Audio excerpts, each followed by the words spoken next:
Olá, meu amigo, minha amiga, seja muito bem-vindo ao nosso primeiro editorial do dia. É sempre um prazer estar aqui com você. Hoje, começando com bastante informação importante e com reforço. Jornal Nova República está aqui agora para trazer mais independência ainda durante o seu dia e trazendo mais informação relevante para vocês.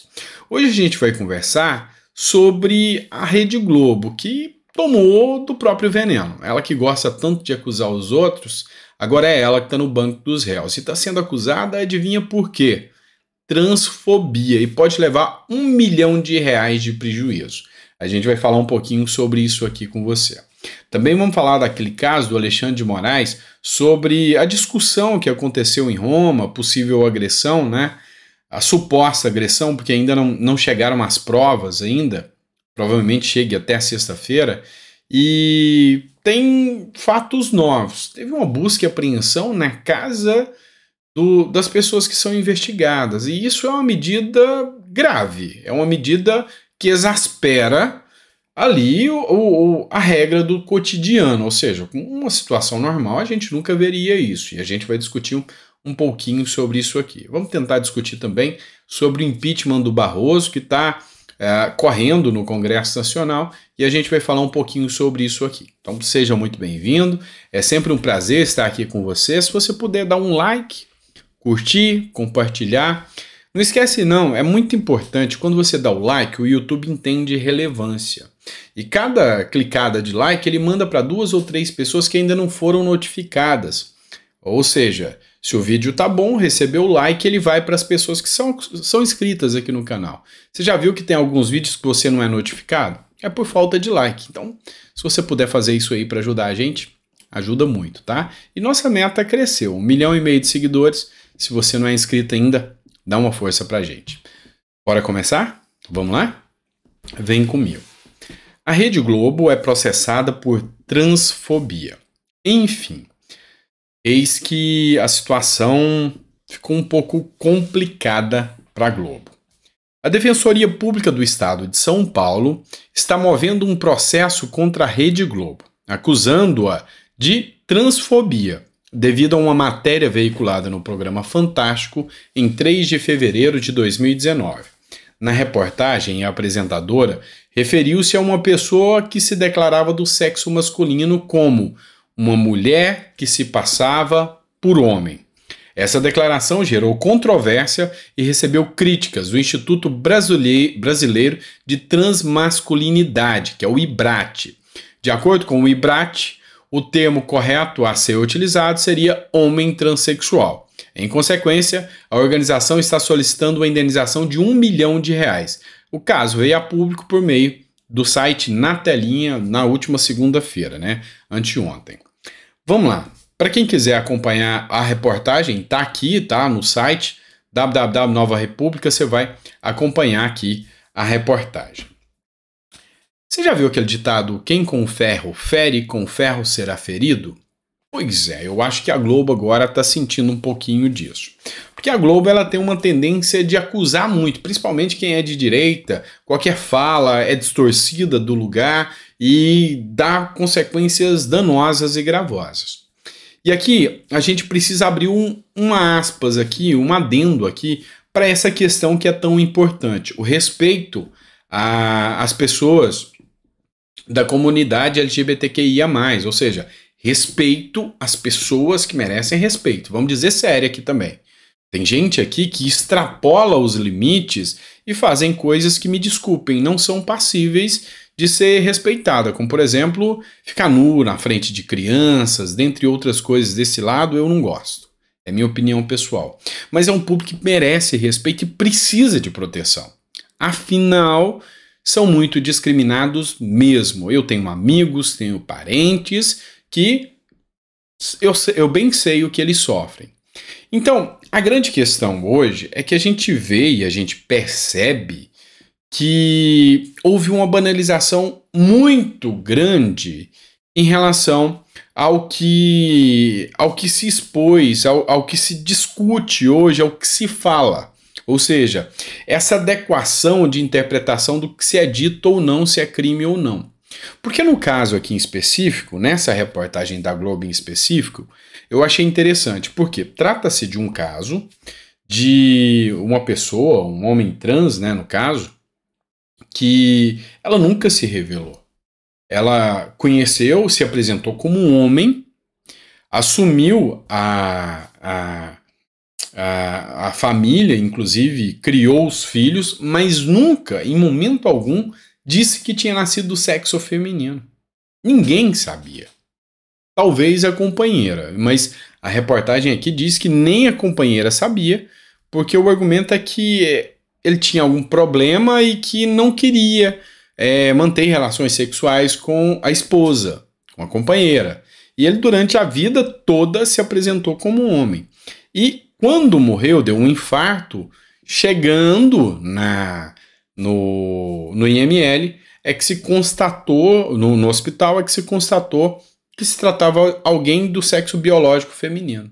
E aí a Globo falou, é alguém que se fez passar por homem, e aí hoje a responsabilidade sobre a Globo por causa disso. E aí é aquela questão, o intuito da Globo aqui era, e olha que eu estou defendendo a Globo, hein? Era pejorar essa pessoa, era criar uma mácula na honra ou na imagem dessa pessoa. Isso é complicado. Então, esse assunto é um assunto muito delicado e hoje a gente vê que alguns deputados, alguns parlamentares, eles deturpam esse discurso e acabam banalizando essa proteção dessa comunidade que precisa realmente de proteção. Eu já vi casos, eu como advogado, eu trabalhei muito com um delegado da Polícia Federal, delegado Antônio Furtado, que era deputado federal, de casos de mulheres trans que chegavam num determinado lugar, não podia usar o banheiro feminino, porque é desagradável, era estranho e às vezes ia causar um incômodo, tentava usar o banheiro feminino e era espancado ou abusado lá dentro. Acontece. E muito. Então, assim, é um assunto muito delicado. Só que a Globo agora está provando, né? Porque a Globo gosta de apontar o dedo. E eu digo para vocês, não vejo aqui, ou não vislumbro aqui na atuação da Globo, e isso aqui eu estou dando um parecer até jurídico, o ânimos, né, de ofender a honra e a mácula dessa pessoa. Mas, entretanto, é a justiça que vai definir. Mas achei interessante e importante a gente discutir esse assunto aqui com vocês. Vamos lá, tem mais uma matéria para vocês aqui, ó. Olha só. Polícia Federal realiza busca e apreensão contra supostos agressores de Moraes. O que aconteceu aqui, ó? Vamos lá. A Polícia Federal realizou um mandato de busca e apreensão nas residências de suspeitos dos envolvidos nas agressões e ofensas dirigidas ao ministro Alexandre de Moraes do Supremo Tribunal Federal e aos familiares do magistrado, ocorridas no Aeroporto Internacional de Roma, na Itália, na semana passada. A ordem para a ação foi emitida pela presidente do STF, a ministra Rosa Weber. Os mandados foram cumpridos em 2 endereços, na cidade de Santa Bárbara do Oeste, São Paulo, e fazem parte de uma investigação que apura os crimes de injúria, perseguição e desacato contra o ministro do Supremo Tribunal Federal. A PF confirmou o cumprimento das ordens judiciais e informou que foram realizadas buscas nas residências. Tá aqui a imagem dos 3 que são acusados, né, de ter cometido essa agressão contra o ministro Alexandre de Moraes. O ministro Flávio Dino, assim como também o ministro Dias Toffoli, se manifestaram dizendo que eles podem pegar mais de 8 anos de prisão porque eles atentaram contra o Estado Democrático de Direito. Com toda a vênia e o respeito que eu tenho que ter aos cargos de ministro do Supremo e ao cargo de ministro da Justiça, eu discordo. Eu discordo completamente. Não há que se falar aqui que há um atentado contra o Estado Democrático de Direito. Isso não faz sentido. Não faz sentido algum. Haja vista que como que essas pessoas estariam acabando com o Estado de Direito ao brigar com a pessoa que estava lá na condição de pessoa física. Estava lá como condição de pessoa física. Então, assim, ou seja, não estava lá, estava contra o Alexandre de Moraes e não contra o ministro em si. Ou seja, não tinha como eles fazerem qualquer coisa. Então o que aconteceu foi uma animosidade mesmo. E aí essa atuação de busca e apreensão e um crime tão pesado, ela tem um caráter, e a gente percebe aqui, um caráter pedagógico. Ou seja, peraí, agora nós vamos acabar com essa história. Quem agora for de direita, provavelmente, quem se manifestar ou agredir verbalmente o ministro do STF, cadeia, crime pesado, busca e apreensão e outras coisas. O advogado dos suspeitos, dos investigados, diz que a Polícia Federal deixou claro, falou, não, nós viemos buscar aqui celulares, entre outras coisas, para ver se havia alguma manifestação contra o resultado eleitoral, contra as urnas eletrônicas. Ou seja, tentando vincular isso ao Bolsonaro e ao bolsonarismo. É preocupante porque a medida para mim foi exacerbada. É acertar uma formiga com um tiro de canhão. Eu acho que figura aqui uma exceção da regra, ou seja, um tribunal à exceção, tá? Porque em qualquer caso, dentro da normalidade, nunca se viu isso dentro da justiça brasileira. Então, é um tanto quanto complicado essa questão. Bora lá, vamos partir para outra matéria aqui para vocês.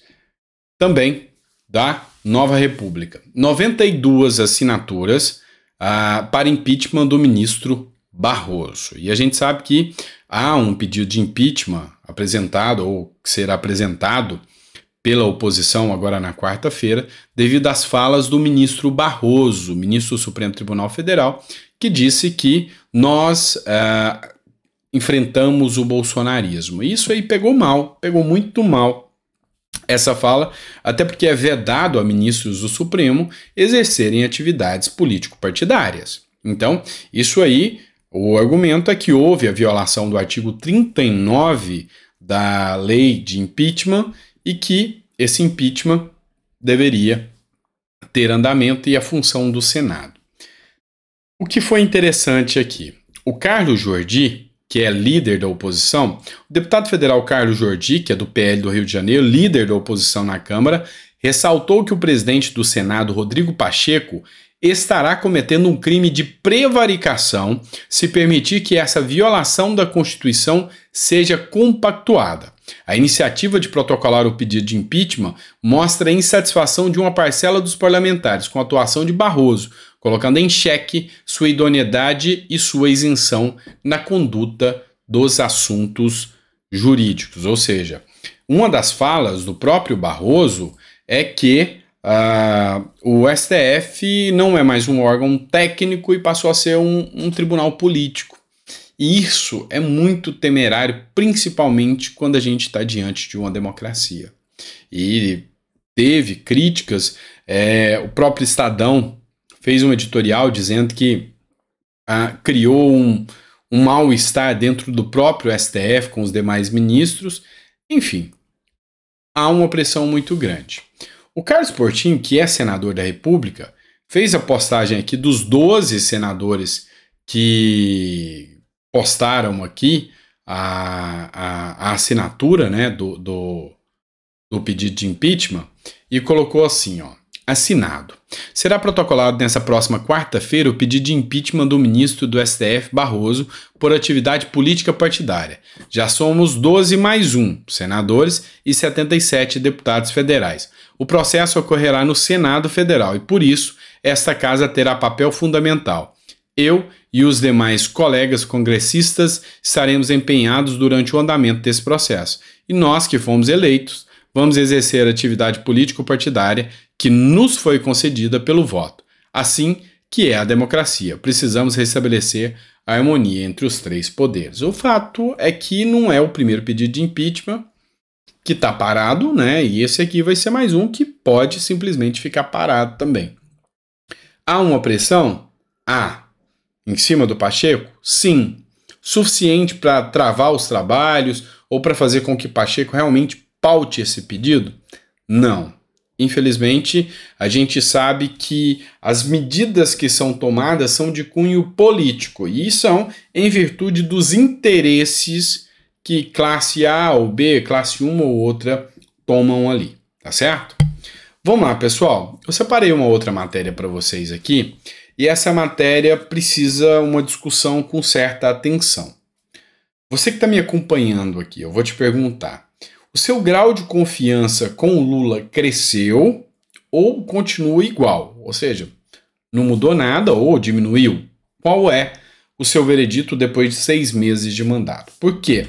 Saiu uma matéria, essa matéria aqui é do Infomoney, tá? Lula alcança maior grau de confiança entre os presidentes desde 2012. E essa pesquisa, que é uma pesquisa do IPEC, diz que Lula tem hoje uma confiança ainda maior do que a confiança de Bolsonaro. A atual mandatária alcançou 50 pontos em escala que varia de 0 a 100 na relação com a política. Brasileiros desconfiam do Congresso e de partidos políticos. É um tanto quanto estranho desconfiar do Congresso e de partidos e confiar num político. Mas, vamos lá. Sobre o terceiro mandato de Luiz Inácio Lula da Silva, os brasileiros têm demonstrado mais confiança na figura do presidente da República. A informação é da pesquisa divulgada pelo IPEC, que além das instituições com os 3 poderes, também consolida a confiabilidade de instituições e grupos sociais, como igrejas, forças armadas, sindicatos e meios de comunicação junto à população. De acordo com a metodologia aplicada, para cada instituição ou grupo social avaliado, são atribuídos pesos diferentes às respostas dos entrevistados.